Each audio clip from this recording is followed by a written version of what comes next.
Tommy Tremble, tight end for Notre Dame, checks in at number 6 in Notre Dame's 25 most important players for the 2020 season, a list compiled and voted on by the blueandgold.com staff. Cole Kmet does not return for a 5th year and enters the draft. And here is Tommy Tremble as your de facto starting tight end, Lou. What impact do you think he's going to have? Tight end there is always an impact here. Every tight end who's been the opening game starter since 2004 has gone on to be drafted by the NFL. I think Tommy Tremble is going to fit that mold as well. You look at Cole Kmet, his sophomore year, he caught 15 passes for 162 yards, no touchdowns.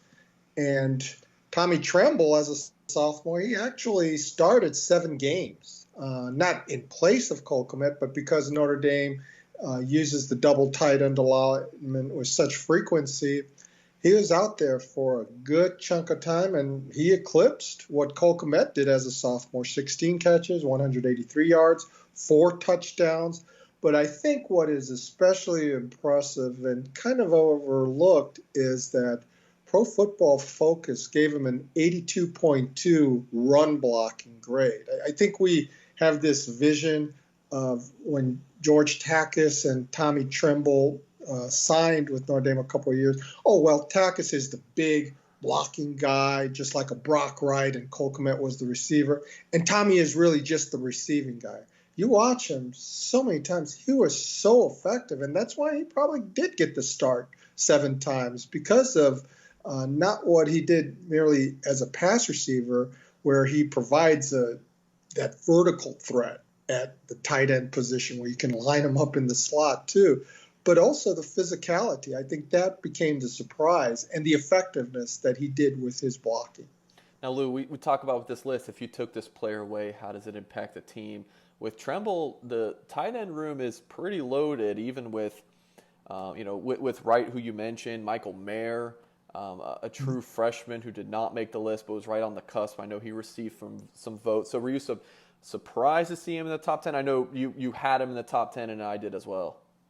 Yeah, I think it just is based on, here's what Cole Kmet did as a sophomore, and then he really elevated it to another level. And I think we can see the same happening with Tommy Tremble. Now, an X factor here is, it just so happened that the offensive coordinator the previous 3 years at Notre Dame, Chip Long, also was the tight ends coach.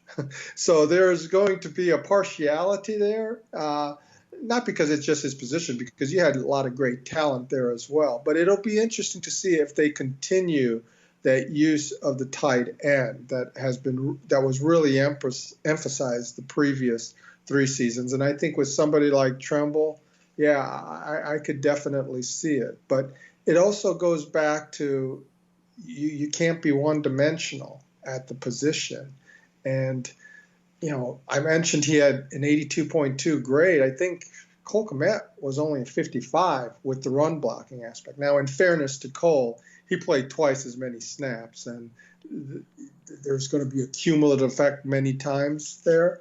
But when you do have people like Brock Wright, who was a top 50 recruit, an incoming freshman Michael Mayer, a top 50 recruit, and George Takis was a 4-star. He'd be starting at a lot of Power 5 conference teams. So you're correct in that sense in saying that if you suddenly took Tommy Tremble away, what do you have? You still have a lot of talent there, but with Mayer, it's unproven. And I don't want to leave Kevin Bauman out there, who is also a 4-star recruit coming in as a freshman as well. So let's not omit him.